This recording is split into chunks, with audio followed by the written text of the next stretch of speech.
ನಿನ್ನೆ ನಮ್ಮ ಮಂಗಳೂರು ಪೊಲೀಸರಿಂದ 6 ಜನ ಡ್ರಗ್ ಪೆಡ್ಲರ್ಸ್ ಅರೆಸ್ಟ್ ಮಾಡಲಾಗಿದೆ. 2 ಪ್ರತ್ಯೇಕ ಪ್ರಕರಣಗಳಲ್ಲಿ, ಒಂದು ಪ್ರಕರಣ ನಾರ್ತ್ ಪೊಲೀಸ್ ಸ್ಟೇಷನ್, ಮತ್ತೊಂದು ಪ್ರಕರಣ ಸೌತ್ ಪೊಲೀಸ್ ಸ್ಟೇಷನ್ನಲ್ಲಿ ಇವರನ್ನು ದಸ್ತಗಿರಿ ಮಾಡಲಾಗಿದೆ. ನಾರ್ತ್ ಪೊಲೀಸ್ ಸ್ಟೇಷನ್ನಲ್ಲಿ 4 ಜನ ಆರೋಪಿತರನ್ನು ದಸ್ತಗಿರಿ ಮಾಡಲಾಗಿದೆ. ಇವರಿಂದ 53 ಗ್ರಾಂ MDMA ಹಾಗೂ 100 ಗ್ರಾಂ ಹೈಡ್ರೋವಿಟ್ ಗಾಂಜಾ ವಶಪಡಿಸಿಕೊಳ್ಳಲಾಗಿದೆ. ಅದೇ ರೀತಿ ಈ ನಾರ್ತ್ ಪೊಲೀಸ್ ಸ್ಟೇಷನ್ನಲ್ಲಿ ಅರೆಸ್ಟ್ ಮಾಡಿದವರಿಂದ 60 ಗ್ರಾಂ ಹೈಡ್ರೋವಿಟ್ ಗಾಂಜಾ, 1 kg ಜಾಸ್ತಿ ಗಾಂಜಾವನ್ನು ಕೂಡ ವಶಪಡಿಸಿಕೊಳ್ಳಲಾಗಿದೆ.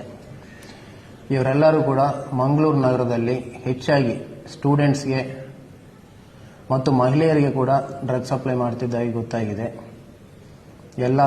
ಈ ಟೋಟಲ್ ವ್ಯವಸ್ಥೆ ಎಲ್ಲ ಕೂಡ ಬೆಂಗಳೂರಿಂದ ಡ್ರಗ್ಸ್ ತಗೊಂಡು ಬಂದು ಅವರು ನೇರವಾಗಿ ಸಪ್ಲೈ ಮಾಡೋದಲ್ಲದೆ ಇಲ್ಲಿದ್ದಂಥ ಲೋಕಲ್ ಪೆಡ್ಲರ್ಸ್ಗೆ ಕೂಡ ಡ್ರಗ್ ಸಪ್ಲೈ ಮಾಡ್ತಿದ್ದಾರೆ ಅಂತ ಗೊತ್ತಾಗಿದೆ.